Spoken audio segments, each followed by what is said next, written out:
Welcome back to CFO Weekly, where we're talking with financial leaders about how to build efficiency in their teams, create time for strategy, and ultimately get results. With your host, Megan Weiss. Let's jump right in. Today's topic of discussion is near and dear to my heart, the benefits of having women in leadership roles. And I'm speaking with my colleague, Lydia Adams. Lydia is Personiv's VP of Marketing and Communications, and she's responsible for both setting the strategy and implementing it within these areas for Personiv, from branding and messaging to advertising and lead generation. Thanks for talking with me today, Lydia. Yeah, thanks, Megan. I'm excited. This is such an important topic. Yeah, I really love this topic for obvious reasons, but also because women in leadership truly do make for a better workplace. And that's been proven time and time again. Yeah. But before we get started discussing these benefits, I'd like to spend just a minute on a few facts and figures about women in leadership positions. I remember when I was pursuing my MBA in 2015, reading an article that was published in the New York Times that noted that, quote, fewer large companies are run by women than by men named John, which to me was a pretty eye-opening statistic. Yeah. By the end of 2016, that women had replaced the Johns, but only by a small margin. And then by 2018, the ratio of male to female CEOs had improved to 19-1. So although these figures do show a slight improvement over time, they also clearly highlight how underrepresented women are at the very top. In fact, at every level of management, women make up only about 40%, despite making up almost 50% of the labor force. Yet there are clear reasons why companies should eagerly look to promote women and ensure they're engaged.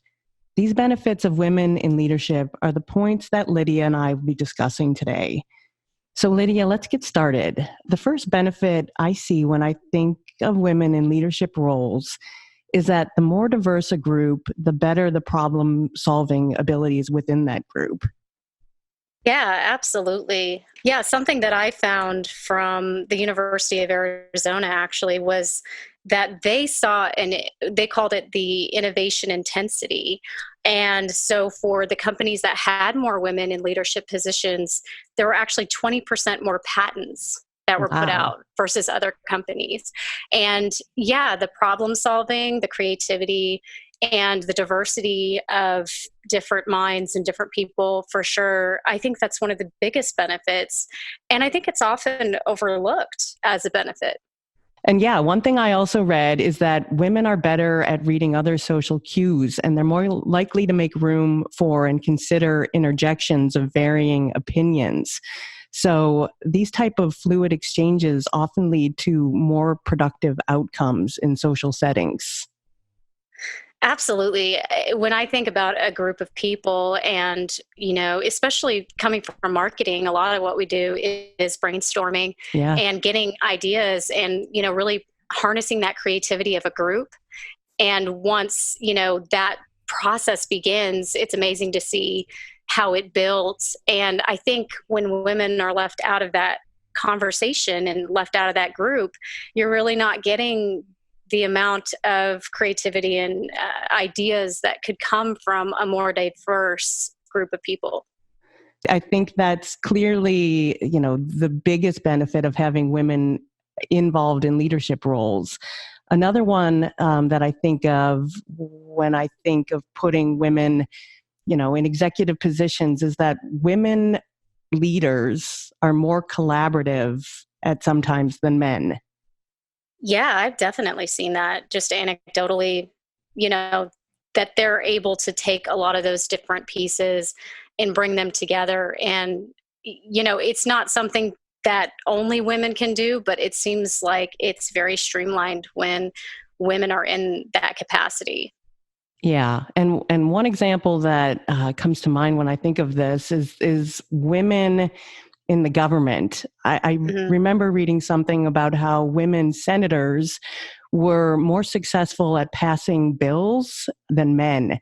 And particularly interesting was that they were better at working with the opposite party to get things through, which to me really highlights the collaborative ability of women in the workforce.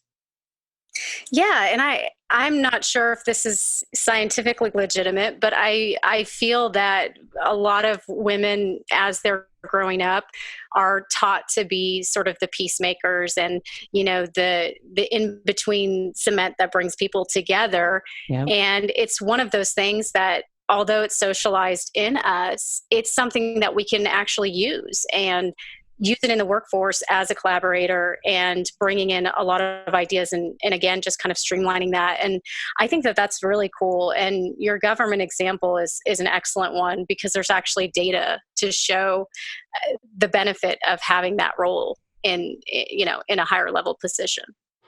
Yep. And so I think that brings us to our next point, and that is that female leaders are more trusted. Yeah. So an example of some statistics behind this is that a survey done by Pew's in 2015 found that 34% said women were better or were more trusted, whereas only 3% said men were more trusted.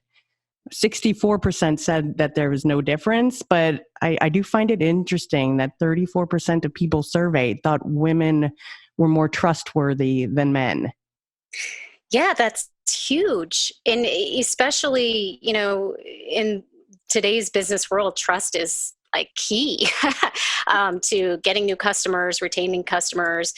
Everything that grows your business, in my opinion, is really built on trust. Yeah, totally agree. So for that to be, more identifiable in a female leader, that's a really interesting statistic.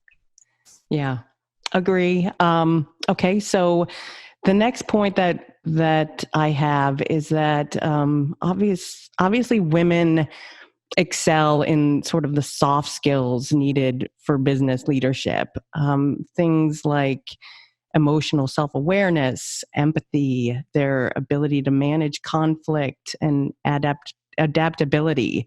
All of these things are so important when you look to leaders in business today. Yeah, definitely. I think it's interesting what we're finding now of, what women really bring to the table. And the combination of all those things you just mentioned, they're all essential. And you cannot get through, you can't grow a business, you can't excel if you can't work together internally. So, all of that is just vital to any growing organization. Yeah, I mean, I do agree that, without those skills at the table, a lot is lost as far as the benefits for a company. Yeah, absolutely. Which brings me to my next topic, that women make terrific mentors, which, I mean, I think is true. I've had a lot of women over the course of my career who have taken the time to really mentor me and to help me get to the next level of my career. And maybe it's because I'm a woman that I've had women mentors, but I do feel like they're more willing to kind of step forward and help their coworkers kind of, get to the next level. And I guess that's kind of a little bit about the collaboration too, whereas men might see it as more of a competition. Women are more capable of helping people get to the next level within their career. Yeah, I think that's absolutely true. And if you look at the experience of a lot of women who have made it to upper level positions, that has been really important for them to have that support of other women in their organizations. And I think it's really kind of a obligation or responsibility or whatever you want to call it, for all of us to be helping other women succeed. There are barriers that we face that, men don't necessarily have. So to have, female mentor and colleague and, coworkers that are helping each other, that's amazing. I mean, that's really what we need, so it's cool that, what you said about them being being better at it, but also just that it's really important for us to help other women. Yeah, I agree. It's so important for people, that have made it to give back. Yes. Okay, so this hasn't always been the case, but it's starting to be the case that the next generation within the workforce, maybe not Generation Z, but millennials, are starting to be more educated than men. And I read something the other day that that said that by 2025, millennials are actually going to make up 75% of the global workforce, and that many of them are already moving into management positions, which, I remember just hearing about millennials. It seemed like a few years ago, but now, they're making up a huge portion of the workforce. And I think it really says something that women are taking the time to, forward their careers by becoming better educated. And in a lot of cases, even more educated than men. Yeah, I find that totally interesting. When that started coming out, more women are getting, bachelor's degrees and higher level degrees. And I think that's awesome. It's really exciting that women are, like you said, kind of taking control of their careers. And especially as we look at, the continuing generations, we see more women that are, they have very specific career goals, and education is obviously a big part of that. But once they enter into our organizations, we're also seeing them wanting to be in management positions and really not taking that old school view of, men are the ones that lead and women don't. So I find that to be, really exciting. And something else, even going to the next generation, the Gen Z generation, it's interesting to see their viewpoints. And in fact, 81% of them say that one of the most important factor in getting a job, a lot of them are starting to, graduate from college at this point, is diversity, and that the company that they go to is going to treat women and, people of other ethnicities with the exact same ability to rise up and get these leadership positions. So I think we're starting to see that shift, in how we work. And it's great that we can learn from, these younger generations that, yeah, we can kind of equalize these, these current statistics in terms of how many women are CEOs and in upper leadership. So I think that's actually really promising and exciting.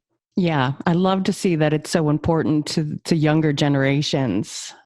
So the last point I have on my list is that it's been proven that the presence of more female leaders in top positions of corporate management correlates to increased profitability. Yeah, I saw that too. Yeah, in fact, I was looking further into this, and I saw that women in corporate leadership, so companies that have no women in corporate leadership and then increase that number to 30%. So where they seed women into the C-suite, into their board at a level of at least 30%, they gain on average 1 percentage point of increased net margin, which actually correlates to a 15% increase in their profitability, which, I just think that number is so huge. Yeah. So yeah, obviously very important for businesses today to be considering putting women into these positions of leadership. Absolutely. And I think it's interesting when you look at this issue from some different, viewpoints, morally, or because we're a society or whatever, it's the right thing to do to treat people with respect and to not, not disallow women to be in leadership positions. And I think most people feel that way. But I think what's really interesting is when you look at the numbers and you see that, 15% boost in profitability. Yeah. Who doesn't want that? So it's like you're able to see that not only is this the right thing to do and it's a good thing to do, but it actually pays off. It actually has dollar benefits to you. And that's really cool. And I think that the research that's been done around that is super important, because it helps people to realize the reasons to possibly change structures. I mean, there's a lot of companies where this has just not really been researched or done before. And, maybe it wasn't a priority. And now looking at what could be done in terms of profitability, looking at hiring the best workforce and the best talent that you can, all of these different factors, it just really shows again and again, like you said at the beginning of this podcast, that having women in these leadership positions is not only a good thing to do, but it's vital to your business. So yeah, hopefully as we move along and, as we move into the future, women are going to make up more and more of these leadership roles. And yeah, we'll see a real benefit to businesses and society and the workplace in general. So I'm super excited to see kind of what comes out in the next 5 to 10 years. Definitely. Me too. And it's awesome, just to brag on you just a second, Megan. I mean, it's awesome to work with, women colleagues like you that are just so knowledgeable in their field. And it's been really exciting. And so thank you so much for having me and talking about this super important topic that I think, like you said, it's definitely changing and it's exciting. Yeah, well, thank you for being with us here today. And I know I've found this discussion to be super informative and interesting, and I hope our listeners did as well. Until next time, take care, and I'll talk to you next week. Great. Thanks, Megan. If you're ready to boost efficiency and streamline your accounting processes at significant cost savings, it's time to talk with Personiv. Their people-powered solutions have transformed the delivery of back-office tasks and general accounting functions for decades, partnering with clients to provide everything from accounts payable to payroll services. See what Personiv can do for you by visiting personiv.com. You've been listening to CFO Weekly, presented by Personiv. Please subscribe wherever you get your podcasts to hear all of our episodes. Want to learn more? Check out personiv.com. Thanks for listening.